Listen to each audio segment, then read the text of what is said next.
Γεια σας, καλώς ήρθατε σε ένα ακόμα βίντεο εδώ στο Phototag. Είμαι ο Τάκης και σήμερα θα κάνουμε μια φωτογράφηση με το φιδάκι μου το διαμαντί. Έχω ένα κατοικίδιο, ένα φιδάκι, το διαμαντί, ένα king snake, το οποίο το έχω για αρκετά χρόνια τώρα και πάντα ήθελα να το εντάξω σε μια φωτογράφηση. Ξέρω έχει ξαναγίνει, αλλά γιατί να μην το δοκιμάσουμε και εμείς, νομίζω θα είναι πολύ ενδιαφέρον. Σαν μοντέλο φυσικά έχουμε την Ελπίδα μαζί μας ξανά, θα μας βοηθήσει για άλλη μια φωτογράφηση, νομίζω της πάει πάρα πολύ.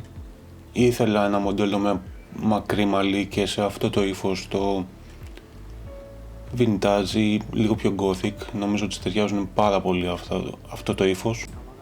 Διαλέξαμε και ένα μαύρο φόρεμα που έχουμε στο στούντιο, ήταν ό,τι έπρεπε για αυτό που θέλαμε και η Ελπίδα έφερε και ένα κόσμημα που φοράει στο λαιμό και νομίζω ολοκληρώνει το styling. Τη ζήτησα να έχει τα μαλλιά της φυσικά κάτω, μακριά, ώστε να μπορούμε να παίξουμε λίγο περισσότερο με τα μαλλιά. Μετά διάλεξα να βάλω το grid texture background που έχουμε φτιάξει. Ένα απλό background δεν θα δίνει τόσο πολύ εδώ, γι' αυτό διάλεξα αυτό. Για φωτισμό τον τελευταίο καιρό προτιμώ στο στούντιο να παίζω με LED φωτισμό, με LED lights. Είναι πάρα πολύ εύκολο, κάνει τη ζωή σου πολύ πιο εύκολη. Βλέπεις αυτό που παίρνεις στην εικόνα, το βλέπεις μπροστά στα μάτια σου και είναι πολύ πιο εύκολο να χτίσεις ένα φωτισμό. Βοηθάει πάρα πολύ στο να έχεις και ανοιχτό διάφραγμα και σε μια τέτοια φωτογράφηση εγώ ήθελα ανοιχτό διάφραγμα, ταιριάζει καλύτερα νομίζω. Δεν μπορεί να πάει εύκολα προς τα πίσω, οπότε άμα το ναι. Άμα το βάλεις σε ένα σημείο εκεί.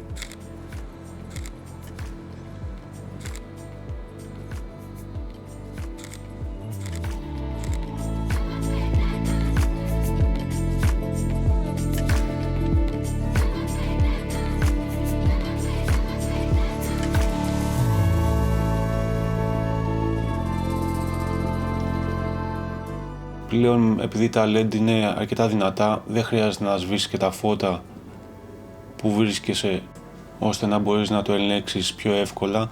Έχουμε τα φώτα του στούντιο αναμένα και έχουμε και το LED light της Godox, το SL100D, ένα φως 100W, αρκεί για να υπερνικήσει το ambient φωτισμό και να μπορείς να το ελέγχεις πολύ πιο εύκολα.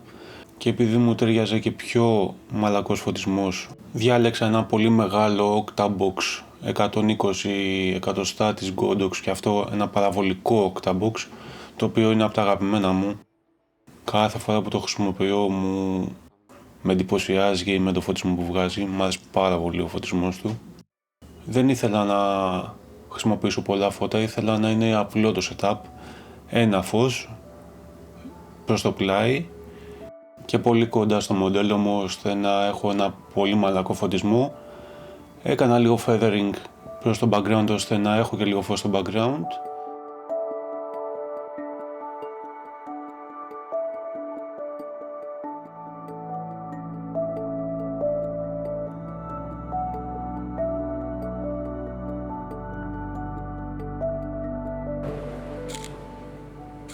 Γίνα το σώμα σου προς τα μένα. Ωραία, το κεφάλι σου στο εκεί.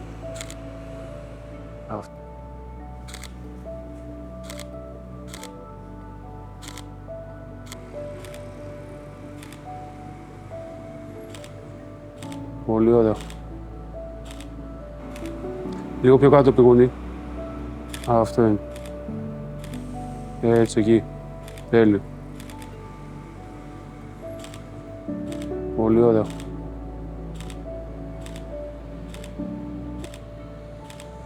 Πολύ ωραία.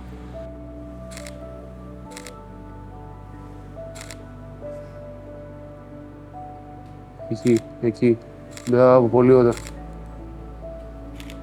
Εκεί, άστον, εκεί.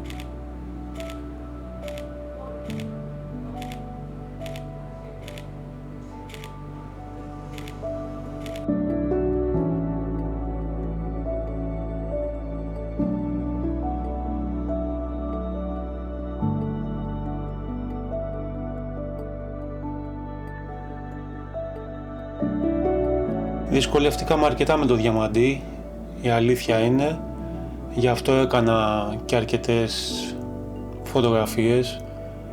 Έκανα το ένα κλικ μετά το άλλο. Μήπως καταφέρω και πιάσω το διαμαντί σε σημείο που με ικανοποιούσε. Στην αρχή φωτογράφιζα με τον Sony 85 1.8 στο 1.8.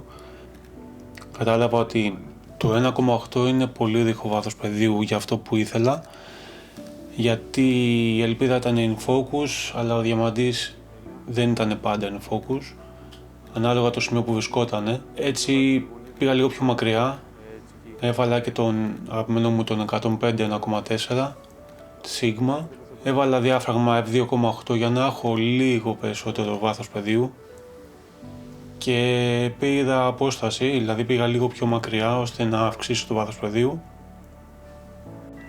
Γενικά η όλη φωτογράφηση ήταν κάτι πολύ πρωτόγνωρο, τουλάχιστον για μένα. Ήθελε πολύ υπομονή και ξανά δοκιμές και συνέχεια να δοκιμάσεις καινούργια και διαφορετικά πράγματα. Γενικά πάντως ήταν μια πάρα πολύ ωραία εμπειρία, μου άρεσε πάρα πολύ.